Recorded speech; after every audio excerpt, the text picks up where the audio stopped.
Hello అండి, నమస్తే. అంజలి and daughters ఛానల్కి స్వాగతం. ఈరోజు మేము చెప్పబోయే కథ పేరు ఎవరి బలం వారిది. ఈ కథ చాలా బాగుంటుందండి.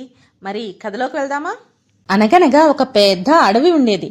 ఆ అడవిలో రకరకాల జంతువులు ఉండేవన్నమాట. వాటిల్లో ఒక గాడిద కూడా ఉండేది. ఆ గాడిదకి ఒకే ఒక సంతానం. ఆ పిల్ల గాడిదను చాలా అల్లారు ముద్దుగా పెంచుకునేదన్నమాట గాడిద. తన పిల్ల అంటే ఆ గాడిదకు చాలా ఇష్టం. ఒకరోజు ఒక గున్న ఏనుగు గాడిద దగ్గరకు వచ్చి, అత్త అత్త, నీ పిల్లను నాతో పంపిస్తావా? మేమిద్దరం కొంచెం సేపు ఆడుకొని వస్తాము అని అడిగింది. దానికి గాడిద ఇలా అన్నది, సరే వెళ్ళండి, కానీ అడవిలో దూరంగా వెళ్ళకండి, క్రూరముగాలు దాడి చేయవచ్చు అని జాగ్రత్తలు చెప్పి పంపించింది. గున్న ఏనుగు పిల్లగాడిదని తీసుకొని ఆడుకోవటానికి బయలుదేరింది. దారిలో వెళ్తూ ఉంటే పిల్లగాడిదకు ఒక అనుమానం వచ్చింది. గాడిద పిల్ల గున్న ఏనుగును ఇలా అడిగింది, మిత్రమా, ఇప్పుడు మన మీదకు ఎవరైనా శత్రువులు దాడి చేస్తే ఏం చెయ్యాలి అని అడిగింది. దానికి గున్న ఏనుగు ఇలా అన్నది, మన పైన ఎవరైనా దాడి చేస్తే నేను నా తొండంతో వాళ్ళను చుట్టి నేలకు వేసి కొడతాను. నీకు తొండం లేదు కాబట్టి నువ్వు నీ తలని తొండంగా ఉపయోగించి నీ పైన దాడి చేసిన మృగాలను తరిమికొట్టు అని చెప్పింది. అలా వాళ్ళు మాట్లాడుకుంటూ ముందుకు వెళ్ళిపోయారు. అక్కడ ఉన్న చెట్ల మీద ఆకులను తెంచుకొని తినసాగింది గున్న ఏనుగు. పిల్లగాడిది కూడా అక్కడ ఉన్న గడ్డిని మేయసాగింది. అవి రెండు వాటికి కావలసినవి తింటూ ఆడుకుంటూ ఉండగా దూరం నుంచి ఒక తోడేలు వీటిని చూసింది. ఆ తోడేలు ఏ తడి చప్పుడు లేకుండా సాటుగా వచ్చి పిల్లగాడిది మీద దాడి చేసింది. అప్పుడు పిల్లగాడిద వెంటనే తన మిత్రుడు తనకి చెప్పినట్లుగా తన తలతో ఆ తోడేలుని ఎదుర్కోవడానికి ప్రయత్నించింది. కానీ దానివల్ల కాలేదు. తోడేలు పిల్లగాడిద వీపు మీద దాడి చేసి చంపాలని చూసింది. అప్పుడు పిల్లగాడిద గట్టిగా అరుస్తూ గున్న ఏనుగు దగ్గరకు పరిగెత్తింది. గున్న ఏనుగుకి పిల్లగాడిద జరిగిందంతా చెప్పింది.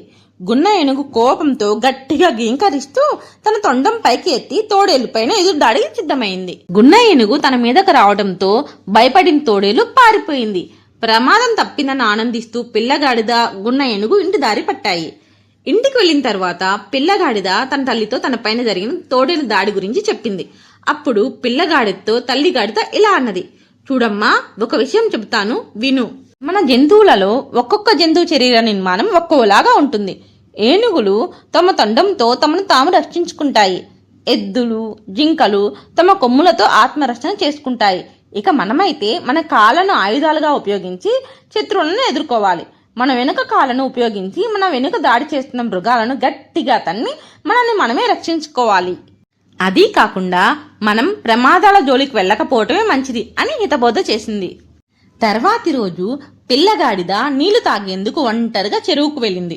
దానికి తనను తాను రక్షించుకోవటం తెలియదని ముందు రోజు చేసిన దాడితో తెలుసుకున్న తోడేలు మళ్లీ దానిపై దాడి చేసి చంపి తినాలని అనుకుంటూ సరైన సమయం కోసం ఒక చెట్టు చాటును నక్కి కూర్చుంది. పిల్లగాడిద నీరు త్రాగి ఇంటికి వెళుతూ ఉండగా అకస్మాత్తుగా తోడేలు పిల్లగాడిదపైకి దూకింది. ఒక్కసారిగా తోడేలు దూకేసరికి పిల్లగాడిద భయపడింది.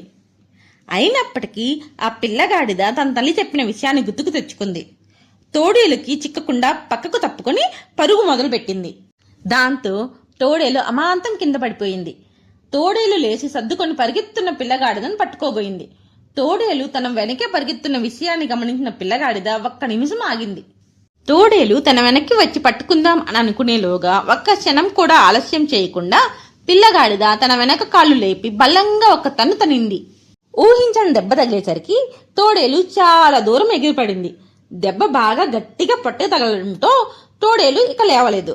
అది చూసిన పిల్లగాడిద ఆనందిస్తూ తన విజయాన్ని తల్లితో చెప్పాలని ఆత్రంగా ఇంటికి పరుగులు తీసింది. కథ అయిపోయిందండి. మరి కథలోని నీతి ఏమిటంటే, మన బలం ఏంటో మనం తెలుసుకొని ముందుకు వెళితే ఎంతటి సమస్యనైనా ధైర్యంగా ఎదుర్కోవచ్చు. కథ ఎలా ఉందండి? కథ మీకు నచ్చిందా? కథ నచ్చితే ప్లీజ్ మా వీడియోని లైక్ చేయండి, షేర్ చేయండి, మర్చిపోకుండా సబ్స్క్రైబ్ చేసుకోండి. మా వీడియో చూసినందుకు మీ అందరికీ ధన్యవాదాలు.